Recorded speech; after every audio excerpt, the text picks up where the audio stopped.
stats, it looks like the most requested update since Water System 2.0 has finally dropped. Movement has been overhauled.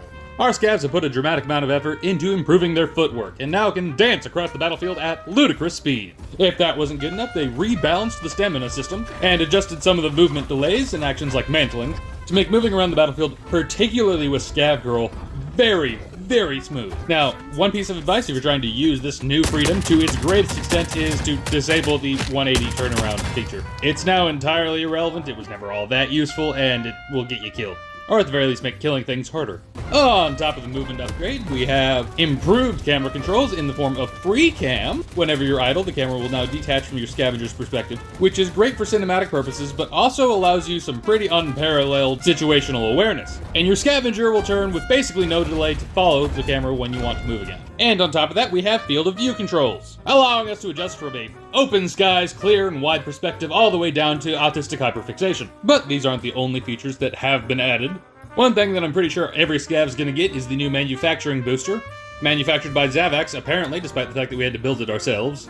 This reduces construction times over at the crafting tables. Personally, I'd prefer they got rid of them, but hey-ho. Baby steps, baby steps. Spawning behaviors have been changed. That's another big update that people have been asking for a while, which gives the maps a bit more variety. One thing I've noticed is brawlers are much more common and widespread. Personally, I'm not complaining. After all, who doesn't like brawler components? And there's been a pretty big step towards improving all of the guns. Let's go over a few of the changes I've noticed. First and foremost, a number of guns' iron sights have been improved dramatically. I won't say they all line up perfectly, but they have been improved. The single biggest one that I think everyone will notice is the USP and the Mateo now have working sights, which is a big one, particularly with the Mateo. That was just ridiculous. Though, fun fact, I think between the two, the USP is still the better gun. But this applies for all of the pistols. They've all had their sights rebalanced and adjusted. At least all the front sights are in frame now. And the rifles have had pretty much all of their sights fixed. Not all of them. Sorry, 47 TYP. But all the others for the most part. In fact, there's been some pretty big overhauls to the weapon customization options in general, so why don't we go over a few of them? I'm not going to say this is all the changes, but these are the ones that I've noticed so far. Starting off with the G36, which lost its muzzle slot, so it cannot accept a suppressor anymore, which is heartbreaking, but now the integrated optic works. Mostly, I don't know why the reticle is so high in the housing, but it is there, which is a big improvement over the nothing we had before, so that makes two of the receiver options actually viable. The TKB-0146 now actually has an upgraded handguard option, which did exist previously, but now it has a front sight on it, so you can actually use it, giving that gun a bit more customization, which is always nice. Over in the heavy rifle category, the 36M anti-tank rifle now accepts suppressors and muzzle devices, and no, they are not scaled to it. Oh man, that looks absolutely ridiculous. And yes, putting a suppressor on it does work, even though we're putting it on top of the muzzle brake and flashlight? I don't know, guys. I don't know. It works, though, via the power of Euruscan space magic. And the AT-43 mask no longer accepts optics, so it's going to be iron sights only from here on out. Hopping back over to the pistols, I mentioned the sights improvements. The SOG Receiver B with the reflex sight now actually has a reticle on it, which is really nice. But the same cannot be said for the C96. Womp womp. Hello, darkness, my old friend. Hopping over to shotguns, I think the biggest change by a lot is with the AA-12, as now Handguard B allows it to accept optics. That's a really big one for the AA-12 with its janky sights, and fully dethrones the Vepr. The AA-12 now does everything the Vepr does, but with more capacity and easier to source components. So let's all admire our new King shotgun. Speaking of kingly weapons, if we hop over to the SMGs, the Spectre M4 Handguard B now allows it to also take an optic, which means it fully dethrones the Vector. The Spectre is better in every conceivable way. And this isn't the end of weapons that now accept optics. The M60 Handguard B now allows an optic to be placed onto it. That's really far forward, but I can fuck with a Scout Scope M60, I mean, why not? Fuck it. This makes it an excellent choice out there for any scav. And the same can be said for the RPD Handguard B, although there might be a bit of a conflict between some of the optics and the sights on it. And in the category of weirdness, all of the grenade launchers, that's right, all of them, all three, can now accept suppressors. But they're not modeled, which is sad, because I would love to see that. That would be hilarious. Now, in defense of this, there's no reason why you couldn't suppress a grenade launcher. In fact, with the low pressure off something like 40 mic, it wouldn't even be that hard. It's just, grenades aren't exactly sneaky. But this goes with the XM25 also having a reticle now. And yeah, something's up with the scaling. It's very wrong, and you have to aim with the bottom of the reticle even at close ranges. I'm not going to say this is great. I think this weapon is still better in third person, but I will say it is an improvement over just the empty glass, because who didn't hate that? So let's take some of our new toys out for a spin while I talk about some of the movement changes and how it feels.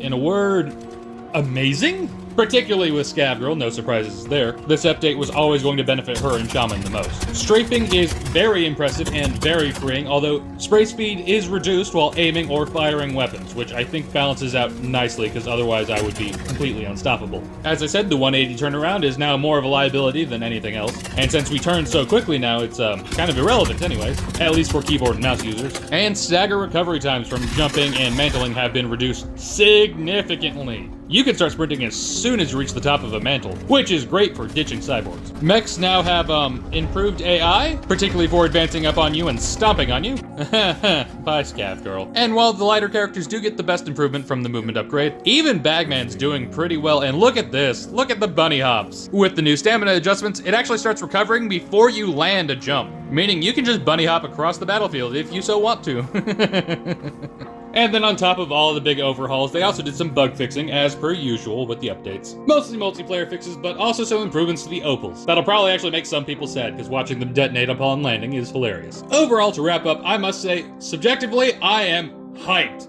by this update. I'll be honest, I was a little suspicious, a tad skeptical by the movement update proposals, but it feels very natural. They did a great job with it, and I think it's going to really help out a lot of particularly new players. But even old hands, like, the game feels way faster now. Much smoother. So let's wrap up my feelings numerically on the update. For the movement and camera overhauls, I'm giving this a 10 out of 10. This is amazing. The game is benefiting immensely from this change. Then for the gun overhauls, I'm gonna give it I want to go really high with it because fixing the iron sights on some guns is a big thing, but they're not really fixed, they're more improved.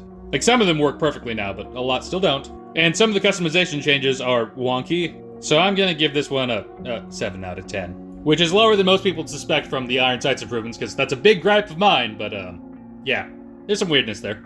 For the spawn improvements, I'm gonna give that a 8 out of 10. I don't think it's the biggest overhaul in the history of the game, but I love seeing some more unit diversity. But it's not at the point where they're going out and taking specific objectives based off their faction or anything yet, so we're not where we want to be with it. Doesn't mean it's not getting better, though. The manufacturing upgrade, 4 out of 10. Like, it's good. It's improving a system that's shit.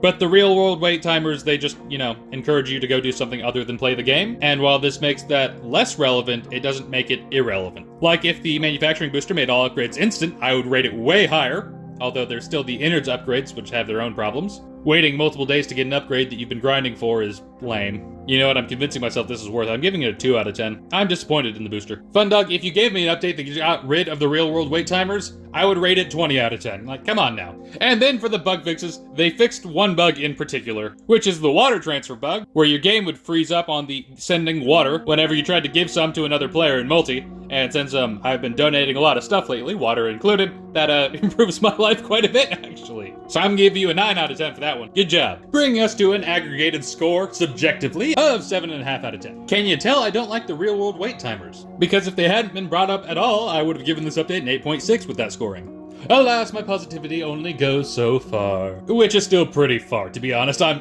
pretty excited and hyped about this update. I think Fundog really, really did a great job. The game is improving wonderfully out there, scavs. Anyways, this video, like all of my videos, is brought to you by these wonderful rats appearing before you right now. My Patreon patrons. This channel does not accept ad revenue or sponsors, so they're the only things keeping the lights on. Right now, we're saving up to buy new audio equipment so I can sound slightly less awful. In fact, we've almost reached the point where that's going to become a reality, which is very exciting in terms of this channel's development and history. We also just passed 3,000 subscribers, and I wanted to say thank you to everyone who's been watching. I wouldn't be here without you rats. Now have a wonderful May and enjoy the new update. Bye-bye!